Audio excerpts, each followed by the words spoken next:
कैसे हो फ्रेंड्स। आज बात करेंगे दुनिया के सबसे पावरफुल और सबसे एडवांस B-2 बॉम्बर के बारे में। आज सीधा मुद्दे की बात करते हैं। ये बॉम्बर किसी भी वॉर में कितने खतरनाक बॉम्ब्स का यूज करता है और आज 36 ईयर बीत चुके हैं, लेकिन किसी भी कंट्री के पास इतना पावरफुल और एडवांस बॉम्बर क्यों नहीं है। इसके पीछे का रीजन क्या है, आज जानते हैं आज की इस वीडियो में। Shrouded in secrecy for years, the stealth bomber will soon be introduced to the public. जब वर्ल्ड वॉर 2 चल रही थी तब यूएसए एक ऐसा बॉम्बर चाहता था जो यूएसए से उड़कर और वर्ल्ड की किसी भी कंट्री के पास जाके और वहां से स्ट्राइक करके वापस से यूएसए लौट आए। इसी वजह से साल 1941 में जैक नॉर्थरॉप, जो एविएशन हिस्ट्री के एक बड़े इन्वेंटर माने जाते हैं, YV-35 बॉम्बर बनाया।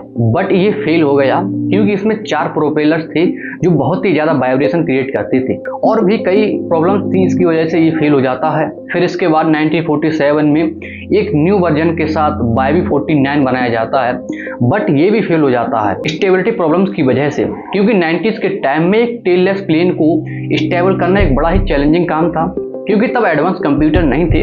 इसी वजह से ये भी फेल हो जाता है। लेकिन इसके 40 साल बाद यानी कि 1989 में वर्ल्ड की आंखों के सामने B-2 बॉम्बर आता है।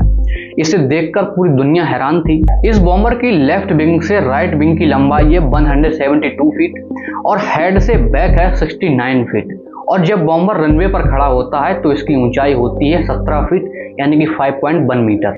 मतलब ये इतना बड़ा है, अगर 13 महिंद्रा थार को लाइन बाय लाइन खड़ा कर दिया जाए तो इतने बीच में सिर्फ इसका विंग स्पेन आएगा। अब आप अंदाजा लगा सकते हैं कि ये कितना बड़ा है।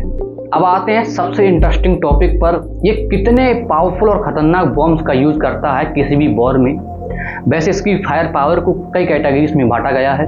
फर्स्ट है the bunker buster bomb GBU-57। ये बंकर बस्टर बॉम्ब होता है और इस बॉम्ब को केवल और केवल B-2 बॉम्बर के लिए ही डिजाइन किया जाता है। अगर हम इस बॉम्ब की लंबाई की बात करें तो 2 महिंद्रा थार जितनी इसकी लंबाई है, जैसा कि पहले हमने एग्जाम्पल देखा था, वैसे इसकी लंबाई है 20 फीट से भी ऊपर। और इस सिंगल बॉम्ब का वजन 30,000 पाउंड होता है, मतलब कि 13,600 kg हो जाएगा। और ऐसे 2 बॉम्ब्स को ले जा सकता है B-2 बॉम्बर। ये बॉम्ब गिरते टाइम इतनी स्पीड पकड़ लेता है कि ये किसी भी पहाड़ या फिर कितनी भी मजबूत कंक्रीट के नीचे 200 फीट तक घुस जाता है। सेकंड है B-83 न्यूक्लियर ग्रेविटी बॉम्ब। ये बॉम्ब 12 फीट लंबा है, यानी कि आप इसे एक थार से कंपेयर कर सकते हैं। इस बॉम्ब का वेट 2400 पाउंड यानी कि 1100 kg है। B-83 बॉम्ब हिरोशिमा पर गिराए गए बॉम्ब से 80 गुना ज्यादा पावरफुल है, क्योंकि जो हिरोशिमा पर बॉम्ब गिराया गया था वो 15 किलोटन का था और अभी का B-83 1200 किलोटन का है। अब आप खुद सोच सकते हैं कि ये कितना पावरफुल है। हालांकि ऐसे बॉम्ब्स को केवल डर बनाए रखने के लिए किया जाता है। अगर फ्यूचर में सिचुएशन बिगड़ती है तब भले इनका यूज हो सके, वरना इनको केवल डर बनाए रखने के लिए रखा जाता है। और B-2 ऐसे 16 बॉम्ब्स ले जा सकता है। मतलब अगर किसी दिन वर्ल्ड वॉर होती है तो ये केवल एक बॉम्बर एक्सट्रीम तबाही मचाने की ताकत रखता है। अब आते हैं B-2 बॉम्बर ने कौन सी खौफनाक तबाही मचाई है। साल 2003 में बगदाद में सद्दाम हुसैन ने सिटी के नीचे एक बिगेस्ट बंकर बनाया था। ये बंकर जमीन से 60 से 100 फीट नीचे था। इस बंकर पर आम बॉम्ब का कोई असर नहीं करता था। उस टाइम में इस बंकर को अनब्रेकेबल माना जाता था। जब 5000 पाउंड का बॉम्ब 40,000 फीट की ऊंचाई से गिरा तो कंक्रीट की मोटी परतों को चीरता हुआ बगदाद के सबसे सेफ बंकर को भी उड़ा दिया। और यही केस अली खामनी के साथ हुआ था। अगर दुनिया को B-2 बॉम्बर से इतना ही डर है तो वो इससे ज्यादा पावरफुल और एडवांस बॉम्बर क्यों नहीं बना लेती।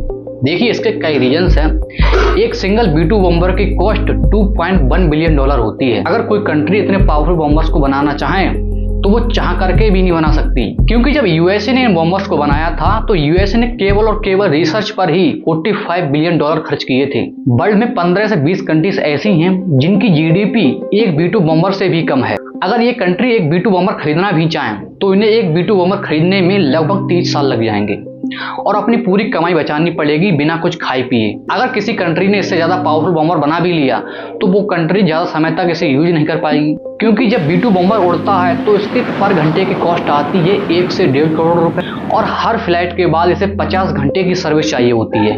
और एक B-2 बॉम्बर की केवल maintenance cost per year USA के लिए 40 से 45 मिलियन डॉलर पड़ती है। और ऐसे बॉम्बर्स यूएस के पास 19 से 20 है। मतलब इन सारे बॉम्बर्स की केवल मेंटेनेंस कॉस्ट पर साल $1 बिलियन से भी ज्यादा पड़ती है यूएस के लिए। और इन बॉम्बर को स्पेशल क्लाइमेट चेंज हैंगर में रखा जाता है। मतलब कि इन बॉम्बर्स को अब हर जगह से ऑपरेट भी नहीं किया जा सकता है। अगली हम वीडियो में बात करेंगे B-21 जो B-2 बॉम्बर का बाप बनने वाला है। अगर आप किसी और भी टॉपिक पर वीडियो चाहते हैं तो कमेंट में जरूर बताएं, हम उसी पर वीडियो बनाएंगे।